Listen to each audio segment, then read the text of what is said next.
Why do we like the bad guys? Why do we fall for the unavailable type? As I watched Daniel Craig perfectly channeling his Bond's personality, I thought, what is it about 007 that we find so irresistible? How many hearts will he break before he settles in a stable relationship? Or will he ever? I looked at his facial expression, emotionless, fixed, distant, mysterious.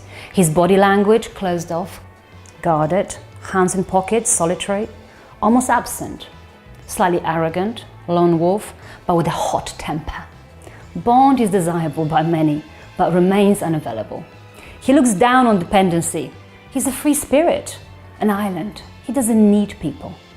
Or does he? Would he still be so seductive if he was warm, friendly, with a general smile, open arms, able to show his vulnerability? If he cried, showed strong emotions, expressed his feelings rather than suppress them? I guess if I put it in the context of attachment theory, what I'm saying is, would we still be so attracted to 007 if he was securely attached?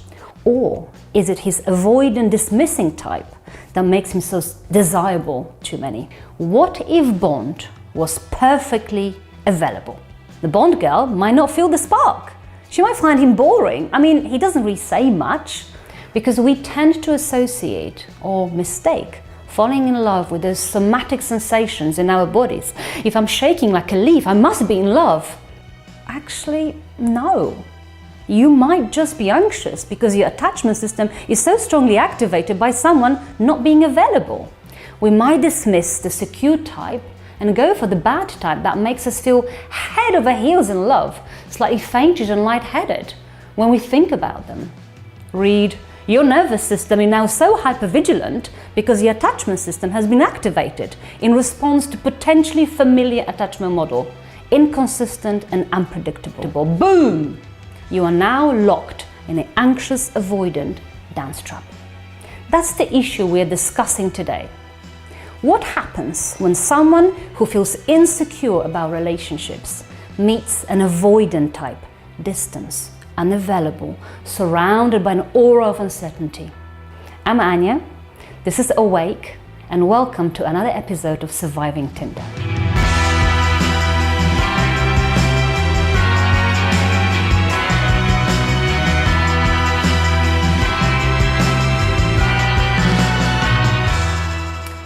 So what is the anxious-avoidant dance? Like an Argentinian tango, the anxious moves forward, wanting intimacy, the avoidant moves in the opposite way, feeling overloaded, needing his space. The anxious person feels the intensity of this rejection, thinks, I love them so much, I would do anything to repair it. They seek to resolve it, they want to talk, make it work at all cost. The avoidant doesn't want to talk. Relationship talk is the last thing they need. What? Lowering down the barriers? Giving up their independence? Surrendering autonomy? Depending on others? Never. Now, they have the perfect excuse to end it all as well. The other person is too needy. Definitely not the one. After the argument, the anxious feels bad. They overreacted. They're sorry. They regret coming on so strong. We'll try harder to give them space. Avoidant needs time to think about it. It's hurt. Read, the attachment system is so deactivated they feel numb. They need to be alone and stay away. Until they don't. Eventually they reach out again. Because we all need human contact. Except the avoidant type needs a lot less of it than the anxious one. Oh, how beautiful and powerful is the reconciliation, the sex, the romance, the promises. Never again, this time is forever. Until it all gets too much for one and not enough for the other. And round and round and round they go. If you are in this trap, what can you do? If you are the anxious type, you might be asking yourself, can I do better than this? If you're an avoidant type, is there anything you would like to change? Are you fully aware of the impact your attachment type has on your physical and emotional health? What can the anxious person do? Well, we can help you to recognize some key traps that will help you navigate your way around relationships. How not to personalize negative outcomes. How mind reading and predicting what your partner will do can lead to delusional and false emotional reasoning. In other words, we help you practice awareness and how to deconstruct the cycle of this challenging relationship pattern. We practice how to slow down, recognize what is happening, and respond in an adaptive way, rather than react in an impulsive manner. We also help you to focus on your needs, your wants, and your process. As you've probably worked out by now, you cannot change your partner's behavior, but you can change how you respond to them, in turn improving your stress and anxiety level. It is important to mention that we work with the body as well as the mind, as attachment behavior is firmly rooted in physiological and somatic sensations. So what can the avoidant person do? To start with, being able to identify the attachment deactivating strategies. So any behaviors that protect them from intimacy or feeling of dependency. We focus on how to find compromise between independence, that is so important to you, and being comfortable with relying on your partner. So we help you to de-emphasize your self-reliance and be okay with receiving support.